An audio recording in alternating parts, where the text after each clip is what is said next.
आज इस वीडियो के बाद हम स्लीप के एक्सपर्ट बन जाएंगे और आज हम 3 चीजें देखेंगे। पहला कि हमें किस पोजीशन में सोना चाहिए, दूसरा कि जल्दी नींद लाने के लिए क्या क्या तरीके हैं, और तीसरा हमें कितनी देर तक सोना चाहिए। तो सबसे पहला सवाल आता है कि स्लीप के बारे में हमें इतनी इन्फॉर्मेशन क्यों होनी चाहिए। हम दिन भर अपने काम में कितना फोकस रहेंगे, कितने एक्टिव रहेंगे, हमारा परफॉर्मेंस लेवल क्या होगा, कितनी जल्दी हमारे फेस पर रिंकल्स आएंगे, ये सब डिपेंड करता है स्लीप पर। और हमें cancer, heart disease, Parkinson disease, Alzheimer disease, इन सब डिजीज के चांसेस भी डिपेंड करते हैं हमारी स्लीप की क्वालिटी पर। तो सबसे पहला सवाल आता है कि हमें किस पोजीशन में सोना चाहिए। हम लोग 3 ही पोजीशन में सो सकते हैं, या तो बैक पर, स्टमक पर या साइडवेज। मेजॉरिटी लोग 63% लोग साइडवेज सोते हैं। तो हम पहले इसी से स्टार्ट करते हैं। हम 2 तरीके से साइडवेज सो सकते हैं, लेफ्ट साइड या राइट साइड। हजारों सालों से चला आ रहा आयुर्वेदा और इवन आजकल की लेटेस्ट साइंटिफिक डिस्कवरीज बताती है कि लेफ्ट साइड सोना हेल्थ के लिए सबसे ज्यादा फायदेमंद है। अब सवाल आता है कि क्यों। इस बात को आप लॉजिकली एक्सप्लेन करो, तो इसके लिए मैं बहुत थोड़ी सी बायोलॉजी का सहारा लूंगा। आप जैसे ही कोई खाना खाते हैं तो वो खाना एक पाइप के जरिए आपके पेट में पहुंचता है। इस पाइप को एसोफेगस कहा जाता है। अब जैसे ही खाना आपके पेट में पहुंचता है, आपके पेट में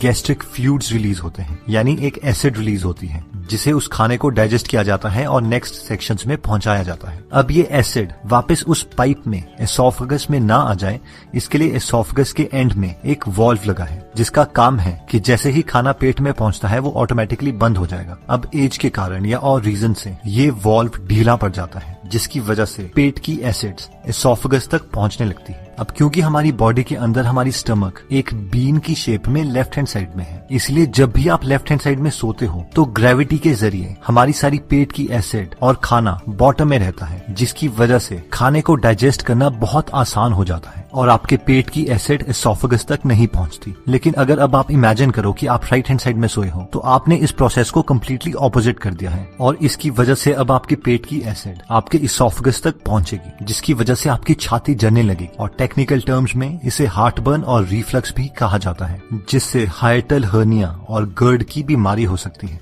अब देखते हैं कि हमारे हार्ट को लेफ्ट हैंड साइड में सोने का क्या फायदा है। हमारे बॉडी की सबसे बड़ी आर्टरी आयोटा है, जो कि हार्ट के साथ कनेक्टेड है और लेफ्ट हैंड साइड में टिल्टेड है। आयोटा को डायरेक्टली हार्ट से खून मिलता है और वो खून हमारे लोअर पार्ट ऑफ बॉडी में जाता है। अब अगर हम लेफ्ट हैंड साइड में सोते हैं तो नेचुरल ग्रेविटेशनल फोर्सेस की वजह से हमारे हार्ट को आयोटा में खून पहुंचाने के लिए बहुत कम एफर्ट करना पड़ेगा, और जबकि ये एफर्ट बहुत ज्यादा होगा अगर हम राइट हैंड साइड में सोते हैं। अगर आपने अपने घर में पंप लगाए हैं तो आप इस प्रिंसिपल को आसानी से समझ सकते हैं कि पानी को ग्राउंड फ्लोर से 10th फ्लोर में पहुंचाना मुश्किल है, जबकि ये बहुत आसान है अगर आपको पानी को 10th फ्लोर से ग्राउंड फ्लोर में लाना है। इसलिए अगर आप पूरे दिन में 8 घंटे लेफ्ट हैंड साइड में सोते हैं तो वो 8 घंटे आप अपने बेस्ट फ्रेंड हार्ट की मदद कर रहे हैं। लेफ्ट हैंड साइड सोने का तीसरा फायदा होता है लिम्फेटिक सिस्टम को। लिम्फेटिक सिस्टम का ऑर्गन स्प्लीन हमारे बॉडी की लेफ्ट हैंड साइड में स्टमक के साथ होता है। स्प्लीन का बेसिक फंक्शन होता है खून को साफ करना और डैमेज्ड रेड ब्लड सेल्स को बॉडी से हटाना और इमरजेंसी कंडीशंस के लिए खून स्टोर करके रखना, जैसे कि कट या इंजरी। अब क्योंकि स्प्लीन को खून साफ करना है और लिम्फेटिक सिस्टम में कोई हार्ट की तरह पंप नहीं है, इसलिए खून मसल की कॉन्ट्रैक्शन से धीरे धीरे स्प्लीन तक पहुंचता है। और अगर आप लेफ्ट साइड सोते हैं और क्योंकि स्प्लीन भी लेफ्ट साइड है, तो नेचुरल ड्रेनेज की वजह से खून स्प्लीन तक पहुंच सकता है और आप अपने स्प्लीन की भी मदद कर सकते हैं। हमें बीमारियां तब लगती है जब हमारी बॉडी वेस्ट प्रोडक्ट्स को हमारे खून से हमारी बॉडी से नहीं निकाल पाती, और लिम्फेटिक सिस्टम का यही काम है कि वो हमारे ब्लड से वेस्ट प्रोडक्ट्स को बाहर निकाले। इसीलिए आयुर्वेदा में सबसे पहले लिम्फेटिक सिस्टम को ही ट्रीट किया जाता है। इसलिए अगर हम लेफ्ट साइड में सोते हैं तो हम हर रोज अपने हार्ट की, अपने लिम्फेटिक सिस्टम की और अपने डाइजेस्टिव सिस्टम की हेल्प कर सकते हैं, और अगर हम राइट साइड में सोते हैं तो हमारे बॉडी के ऑर्गन्स को ये हेल्प नहीं मिल पाती। नेक्स्ट स्लीपिंग पोजीशन आती है जब हम अपनी बैक पे सोते हैं। इस पोजीशन में सोने से हमारे बॉडी के ऑर्गन्स को ना कोई एक्स्ट्रा काम करना पड़ता है, ना ही उसे कोई एक्स्ट्रा एडवांटेज मिलती है, लेकिन हमारी स्पाइन नेचुरल अलाइनमेंट में रहती है, जिसकी वजह से हमें कोई भी बैक पेन, नेक पेन या फिर शोल्डर पेन नहीं होती।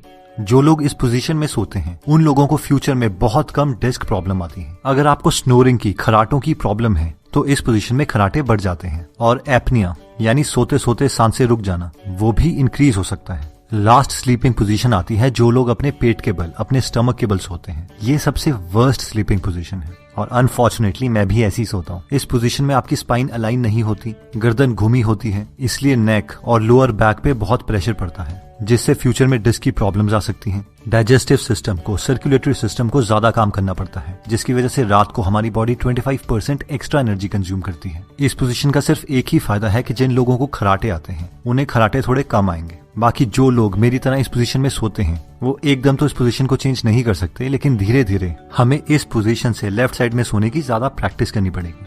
स्लीप पोजीशन से भी इंपॉर्टेंट चीज आती है कि हम कितनी गहरी नींद ले सकते हैं, जिससे ये डिसाइड होता है कि क्या हम अपनी लाइफ बिना बीमारियों के जी पाएंगे या नहीं। तो अब हम देखते हैं वो छोटे चेंजेस जो हम अपने लाइफ में अप्लाई कर सकते हैं, जिससे हम बहुत गहरी नींद ले सकते हैं। सिर्फ 2 हार्मोन्स को समझकर हम अपनी नींद को काफी अच्छे लेवल तक समझ सकते हैं। ये 2 हार्मोन्स हैं मेलेटोनिन और कॉर्टिसोल। मेलेटोनिन को स्लीप हार्मोन भी कहा जाता है, क्योंकि जिस वक्त हमारे बॉडी के अंदर ज्यादा मेलेटोनिन होगा उस वक्त हमें बहुत गहरी नींद आ सकती है। और दूसरा हार्मोन है कॉर्टिसोल, जिसे स्ट्रेस हार्मोन भी कहा जाता है। जिस वक्त हमारे बॉडी के अंदर ज्यादा कॉर्टिसोल होगा उस वक्त हम ज्यादा अटेंटिव स्टेट में होंगे, और अगर कॉर्टिसोल बहुत ज्यादा आ जाता है तो हमें बहुत ज्यादा स्ट्रेस हो जाएगा। अब जैसे ही सुबह सूरज उगता है उस वक्त हमारे बॉडी के अंदर कॉर्टिसोल का लेवल ज्यादा होता है और मेलेटोनिन बहुत कम, जिससे हम ज्यादा अटेंटिव होते हैं। सूरज की साइकिल के साथ साथ हमारी बॉडी में कॉर्टिसोल का लेवल धीरे धीरे कम होता रहता है और मेलेटोनिन का लेवल बढ़ता रहता है। जिस वक्त सूरज डूबता है उस वक्त हमारे मेलेटोनिन का लेवल ज्यादा और कॉर्टिसोल का सबसे कम होता है। इसे हम साइंटिफिक टर्म्स में सर्केडियन रिदम भी कहते हैं। इन शॉर्ट, अगर हमें अच्छी नींद चाहिए तो रात को हमारे अंदर मेलेटोनिन ज्यादा होना चाहिए और कॉर्टिसोल कम। जिन लोगों की बॉडी रात को मेलेटोनिन प्रोड्यूस नहीं कर पाती उन्हें डॉक्टर्स मेलेटोनिन की मेडिसिन देते हैं।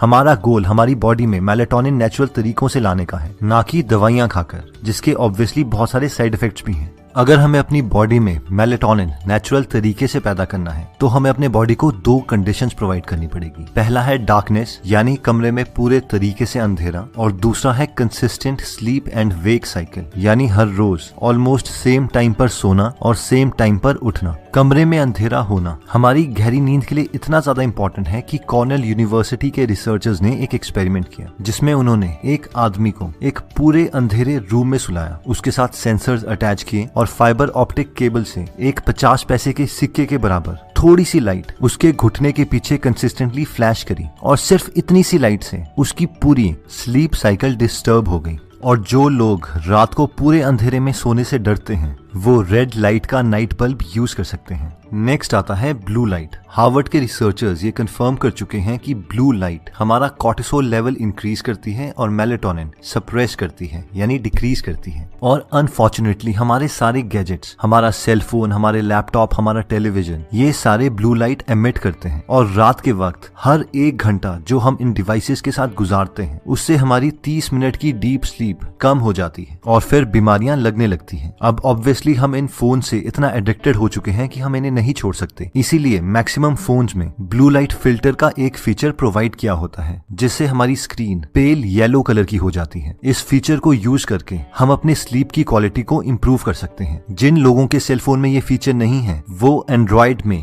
ट्वाइलाइट ऐप को डाउनलोड कर सकते हैं, जो सूरज के साथ साथ आपके मोबाइल का कलर भी चेंज करती रहेगी। और लैपटॉप के लिए f.lux एप्लीकेशन को डाउनलोड कर सकते हैं जो सेम फीचर प्रोवाइड करती है। नेक्स्ट पॉइंट कहता है कि maintain the body temperature. School में तो हमें सिखाया जाता है कि normal body temperature 98.6 degree Fahrenheit होता है, बट रियलिटी में ये पूरे दिन भर चेंज होता रहता है। अब हमारी बॉडी की नेचुरल टेंडेंसी है कि रात के वक्त हमारे बॉडी का टेम्परेचर कम हो जाता है ताकि हमें गहरी नींद आए। अगर हमारे एनवायरनमेंट का टेम्परेचर बहुत ज्यादा है तो हमारे बॉडी को बहुत ज्यादा काम करना पड़ेगा ताकि वो अपने इंटरनल टेम्परेचर को रेगुलेट कर सके। लकीली आजकल हम ऐसे एनवायरनमेंट में रहते हैं जहां पर हम अपने रूम टेम्परेचर्स को कंट्रोल कर सकते हैं। रिसर्चर्स बताते हैं कि हमारे रूम का टेम्परेचर स्लीप के लिए 16.6 डिग्री से 20 डिग्री सेल्सियस तक बेस्ट है। अपने बॉडी टेम्परेचर को कंट्रोल करने के लिए दूसरा ऑप्शन आता है कि हम सोने से 2 घंटे पहले गर्म पानी से नहा लें। अब ये सुनने में तो काउंटर इंट्यूटिव लगता है कि नहाने से तो हमारा बॉडी टेम्परेचर इंक्रीज हो जाएगा, लेकिन नहाने के बाद जैसे ही हमारे बॉडी का टेम्परेचर इंक्रीज होगा वो ऑटोमेटिकली हीट रिलीज करता रहेगा ताकि बॉडी का टेम्परेचर और एनवायरनमेंट का टेम्परेचर बराबर आ जाए। और फाइनली वो थोड़ी एक्स्ट्रा हीट रिलीज कर देगा जिससे बॉडी का टेम्परेचर एनवायरनमेंट के टेम्परेचर से थोड़ा कम रहेगा और हमें गहरी नींद आएगी। नेक्स्ट पॉइंट आता है कि हर रोज हमें कितने आवर्स तक सोना चाहिए।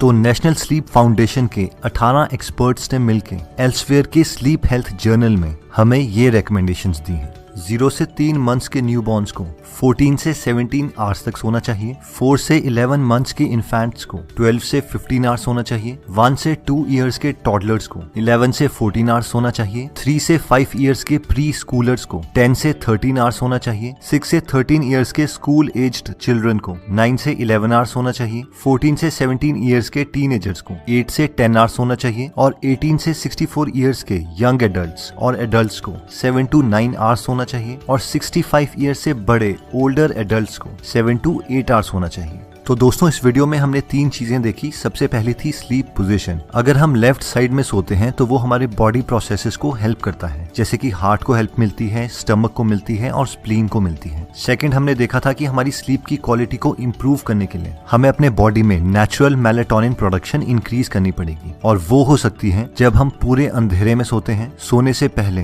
ब्लू लाइट को अवॉइड करते हैं या फिर स्लीप से 2 घंटे पहले गर्म पानी से नहा लेते हैं। और फाइनली हमने देखा था कि हमें हमारी एज के अकॉर्डिंग कितनी देर तक सोना चाहिए, कभी मिस ना करें और इस वीडियो को लाइक जरूर कीजिएगा ताकि हमारा कॉन्फिडेंस बढ़े।